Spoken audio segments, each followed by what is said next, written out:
नमस्कार। जैसा कि आपको पता ही अपने हिंदी साहित्य की कक्षा चल रही है और उसमें अपने हिंदी साहित्य में पाठ 2 तुलसीदास की चौपाइयों की अपनी व्याख्या कर रहे हैं। पाठ थोड़ा लंबा है।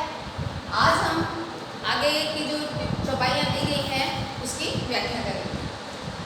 तुलसीदास की जो चौपाइयाँ हैं उसमें क्या है कि मंदोदरी है जो रावण को सीख दे रही है, यानी कि रावण और मंदोदरी के बीच में वार्तालाप चल रहा है। और ये चौपाइयाँ जो रामचरितमानस है उसमें जो सुंदरकांड है वहाँ से ली गई है।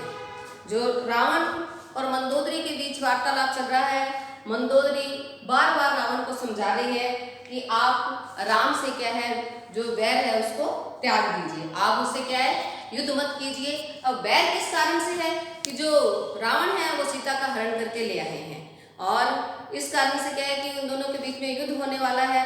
और रावण को बार बार मंदोदरी ये बात कह रही है कि आप सीता को क्या है उन्हें वापस लौटा दीजिए। अब अपना ये वार्तालाप चल रहा था कि उनके बीच में ये संवाद हो रहा है। मंदोदरी बार बार रावण से विनती कर रही है, लेकिन रावण क्या है अहंकारवश उनकी बात को नकार देते हैं। लेकिन मंदोदरी एक विदुषी महिला है और वो एक स्त्री की स्थिति को समझती है और इस नाते क्या है वो रावण से बार बार ये प्रार्थना करती है और उनसे कहती है। आगे की चौपाई अपने देखेंगे। अपेक्षा है कि भैया अपनी पुस्तक खोलकर बैठे हैं और जो कुछ कठिन शब्द है पहले मैं इसका वाचन करूंगी और उसके बाद में आपके जो कठिन शब्द हैं उनके बारे में उनका अर्थ बताऊंगी। उसके बाद में इसका क्या है आपको सरलीकरण करवा देंगे, इसकी व्याख्या करवाई जाएगी। सजल नैन कह जुग कर जोरी, सुनहु प्राणपति बिनती मोरी। कंतन राम विरोध परिहरहु, जानी मनुज जनि हठ मन दरहु। सजल, सजल शब्द का अर्थ होता है कि जल सहित। जुग कर होता है हाथों को जोड़ना और सुनहु प्राणपति, प्राणपति होता है कि प्राणों के प्रिय उनके पतिदेव हैं। विनती है प्रार्थना, मोरी का शब्द होता है मेरी।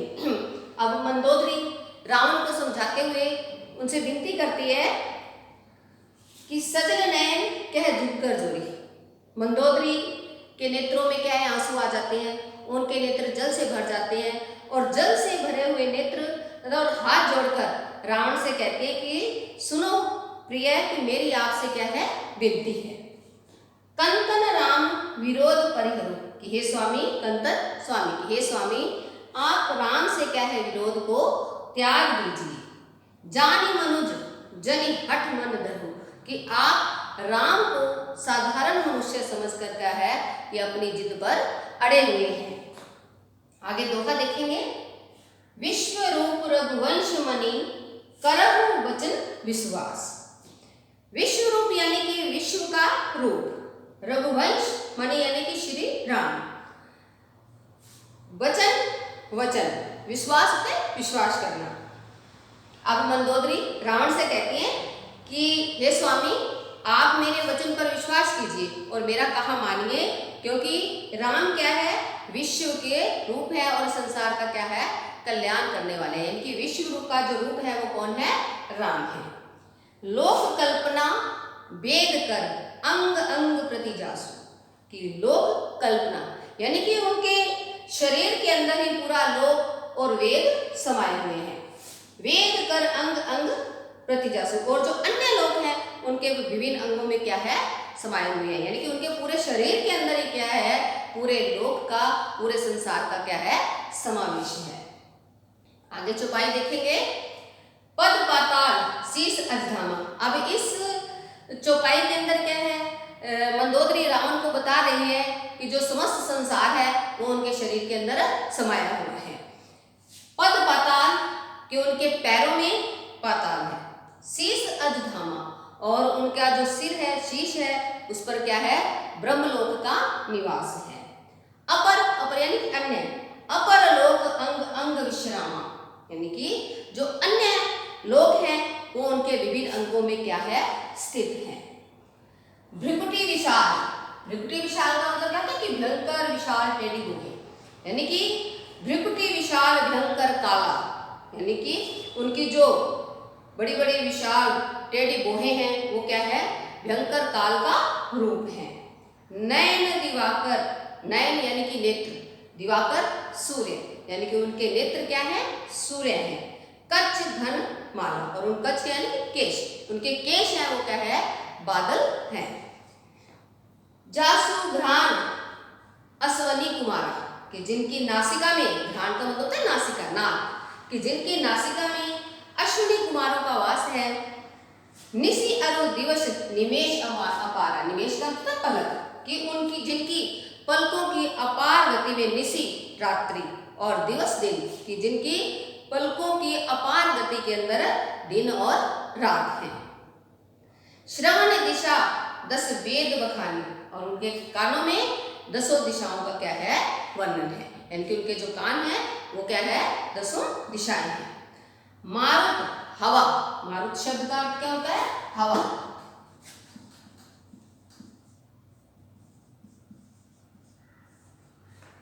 कि मारुत श्वास निगम, निगम का अर्थ होता है वेग, निगम शब्द का अर्थ क्या होता है, वेग। मारुत श्वास, कि जिनके श्वास क्या है, हवा है, और जिनकी वाणी क्या है, वेद है। निगम और निज वाणी, की जो उनकी वाणी क्या है, वो वेद है। अधर लोग, अधर का अर्थ होता है होंठ, कि उनके होंठ लालच है। जम दसन कराला, दसन का अर्थ होता है दांत, और उनके जो दांत हैं वो क्या है, भयंकर काल का रूप है। माया हास, हास का अर्थ होता है हंसी, कि उनकी जो हंसी है वो माया का रूप है।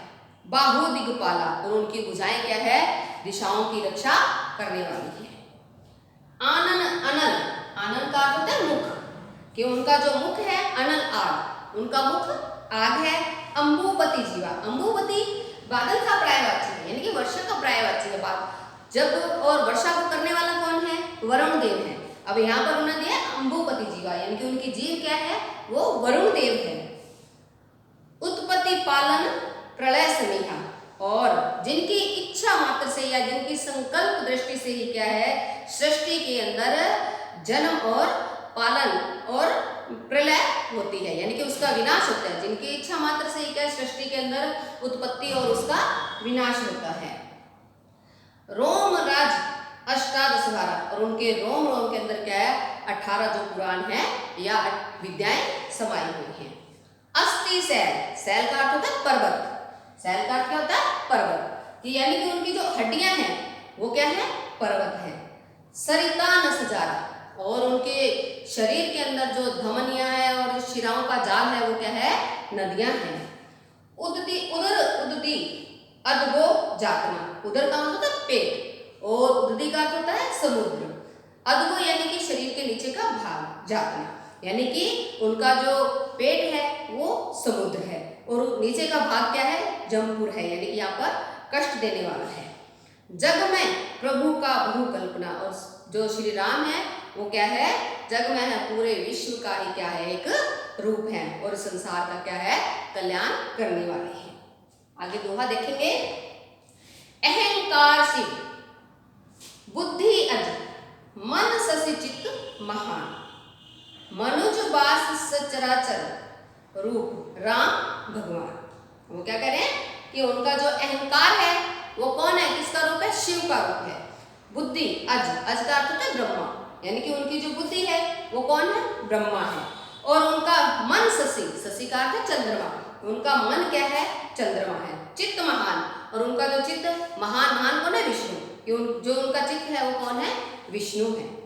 मनुज बास सचराचर रूप राम भगवान, और वही श्री राम का रूप क्या है, समस्त प्राणियों के शरीर के अंदर क्या है, समाया हुआ है। अस विचार सुनो प्राणपति, मंदोदरी अपने पति रावण से कहती है कि अस विचार सुनो प्राणपति प्रभु सन बरो बिहाई। हे स्वामी, आप ऐसा विचार सुनकर क्या राम से जो बैर है उसको क्या है, त्याग दीजिए। प्रीति करो रघुवीर पर, यानी कि आप उनके चरणों से प्रेम कीजिए, आप उनका क्या है, भजन कीजिए। मम अहिवात न जाए, अहिवात शब्द का अर्थ होता है सौभाग्य, सौभाग्य। अब वो कहते हैं कि आप राम का क्या है, भजन कीजिए, जिससे मेरा जो सौभाग्य है वो क्या है, खंडित ना हो। सांझ जानी दस कंदर भवन गयो बिल खाए, मंदोदरी रावण ही बहुरी कहा समझाए। सायंकाल का समय हो गया है और रावण क्या है, व्यथित हो गए हैं और व्यथित होकर क्या है, अपने भवन के अंदर चले जाते हैं। कि सांझ जानी दस कंदर, दस कंदर यानी कि रावण, यानी कि शाम का समय हो रहा है और रावण व्याकुल होकर अपने भवन के अंदर चले जाते हैं। मंदोदरी रावण बहुरी कहा समझाए, और मंदोदरी वहां फिर से रावण को क्या है, बार बार समझाती है। और क्या कहती है उनसे कि कंत समझू मन तजहु कुमति। और कंत समझू, ये पतिदेव आप समझ लीजिए या समझिए, अपने मन को समझाइए। तजहु कुमति ही, यानी कि जो बुरे विचार है उनको क्या है, बुद्धि को क्या है, त्याग दीजिए। सोहना समर तुम है रघुपति, कि आपको, समर का अर्थ होता है युद्ध करना, कि आपको राम से युद्ध करना शोभा नहीं देता है। रामानुज, अब रामानुज संधि भी है, अब इसका यदि संधि विच्छेद करेंगे तो क्या हो जाएगा, राम प्लस अनुज हो जाएगा। राम और अनुज का अर्थ है छोटा। अब राम का छोटा भाई कौन था, लक्ष्मण। कौन था, लक्ष्मण था। तब वो कहते रामानुज लघु रेख खचाए, कि राम के अनुज लक्ष्मण ने क्या एक छोटी सी रेखा खींची थी। जब वो सीता ने उनसे उस हिरण को, स्वर्ण हिरण को पाने के लिए उन दोनों को भेज दिया, तब लक्ष्मण ने क्या किया कि एक रेखा खींची और उनसे ये कहा कि आप इस कुटिया से बाहर मत आइए। उन्होंने कहा कि राम के अनुज लक्ष्मण ने क्या एक छोटी सी रेखा खींच दी। सोई नहीं ना घेऊ असी मनुसाई, ये आपसे मनुष्य होते हुए भी क्या आप उस छोटी सी रेखा को क्या है, पार नहीं कर सकते। और आप अपने आप को क्या कहते हो कि मैं बलशाली हूँ, लेकिन आपसे क्या है, वो छोटी सी रेखा पार नहीं हो सकती। प्रिय तुम्हें ताही जीत कर संग्राम, ये प्रिय आप उससे क्या युद्ध में नहीं जीत सकते। क्यों नहीं जीत सकते, जाके दूत केर यह कामा, कि जिसके दूत ने ऐसा काम कर दिया। उनके दूत कौन थे, हनुमान थे, और उन्होंने क्या काम किया था कि उनकी जो लंका थी उसको क्या है, जलाकर राख कर दिया था। तो वो कह रही है कि आप राम को क्या युद्ध में नहीं जीत सकते, जिनका दूत ही इतना बलशाली है, तो राम तो बहुत अधिक बलशाली है, इसलिए आप उनसे क्या है, युद्ध मत कीजिए और सीता को क्या उन्हें आप वापिस लौटा दीजिए। कौतिक सिंधु नाभी तव लंका, कि देखो कितनी हैरानी की बात है कि वो इस समुद्र को पार करके क्या है, लंका में आ गए हैं। आयु कपि के हरि असंका, कपि का होता है बानर, और केहरी शब्द का अर्थ होता है सिंह, कि जो राम है वो वानरों की सेना में सिंह के समान क्या है, निशंक होकर, आशंका रहित होकर इस लंका के अंदर आ गए हैं।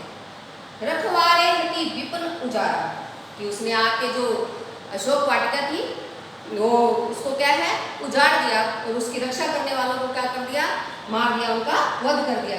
किसने किया था वध, हनुमान ने किया था। और हनुमान ने क्या, अशोक वाटिका को उजाड़ दिया था। कि रखवारे हटी, यानी कि अशोक वाटिका की रक्षा करने वालों को उन्होंने मार दिया, विपिन उजाड़ा, और पूरी अशोक वाटिका को उन्होंने क्या है, उजाड़ दिया था। देखत तो ही अच्छ ते ही मारा, अच्छ यानी कि इनका रावण का पुत्र था अक्षय कुमार, ये आपके देखते ही देख के आपके पुत्र क्या है, अक्षय कुमार को उन्होंने मार दिया और आप कुछ भी नहीं कर सके। और अब आप उनसे क्या है, युद्ध करने की बात कर रहे हैं। जाने सकल पुर कीने सी छारा, इन्होंने पूरी लंका को जलाकर क्या है, राख कर दिया। छारा करते थे राख, कि उन्होंने पूरी लंका को जलाकर क्या कर दिया, राख कर दिया, और आप क्या कुछ भी नहीं कर सके। कहाँ रहा बल गर्व तुम्हारा, बताओ उस समय तुम्हारा बल और तुम्हारा घमंड कहाँ गया था, जब उस हनुमान ने पूरी लंका को नष्ट कर दिया। अब पति मृषा गाल जनी मारो, अब मृषा यानी कि बेकार में ही गाल बजाना एक मुहावरा भी है, यानी कि डींगे हाँगना, अपनी जो बढ़ाई है वो स्वयं करना। तो जो मंदोदरी है वो रावण से कह रही है कि अब पति मृषा गाल जनी मारो, ये पतिदेव अब आप व्यर्थ में क्या है, अपनी बढ़ाई मत करो। मोर कहा कछु हृदय विचारो, और मेरे कहे को क्या है, आप अपने हृदय में विचार कर यह ध्यान कीजिए कि आप सब प्रकार का वैर त्याग कर क्या है, जो आप सीता को लेकर आए हैं उसे आप राम को वापस लौटा दीजिए। अब अपने फिर कल अगली कक्षा में फिर मिलेंगे, जो बाकी की जो पाइयाँ बची हैं उनकी क्या है, व्याख्या करेंगे। तो आप पीछे की जो व्याख्या करवा दी है उनका स्मरण करेंगे, उनको याद करेंगे और कॉपी में लिखने का प्रयास करेंगे। धन्यवाद।